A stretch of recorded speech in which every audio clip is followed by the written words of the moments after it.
So how did your doctor's appointment go? Yeah, it went really well. It went really well actually. Yeah, I got the all clear.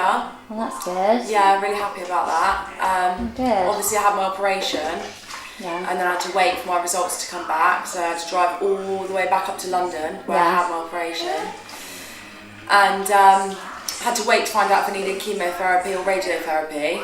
And then yeah, it's all clear. So I'm to my beaver now. Went home again. Found out that I had another letter saying I had to go back. Things got worse and I found out that I had cervical cancer. By this point, this obviously destroyed me and my family.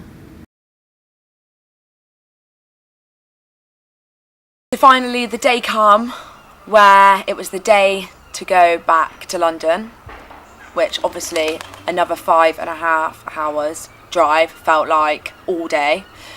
It was that time, no one really spoke in the car. I was with my mum and my dad. Mixed emotions, no one was speaking, everyone was sort of not knowing. Mum and dad kept saying, you know, I've got a really positive feeling about this, things are going to be alright, I know that you're strong, like, you're going to do it.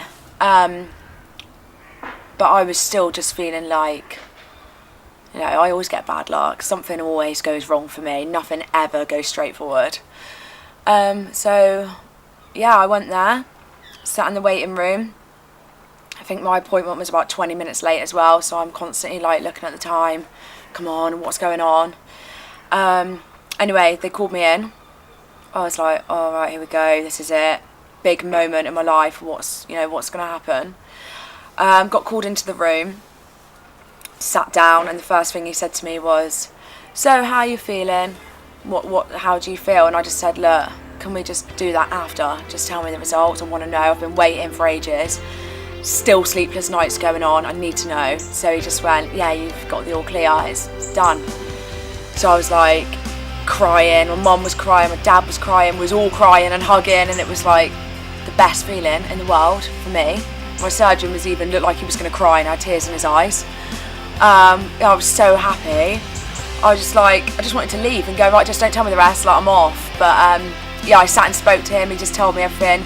My lymph nodes weren't swollen, he said, which was a really good sign anyway, but they obviously can't say too much after the operation, because obviously I could go home and then say, oh, well, you said that they were alright, sort of thing. So yeah, so I got the all clear, everything's fine, trying to move on with my life, getting on with things, got my daughter. And yeah, that's it. Happy girl. So after hearing my story and everything that I've been through, you need to go and get a smear test if you haven't had one. Girls that are under the age of 25, as I did, I went and had one 2 years earlier than I should have.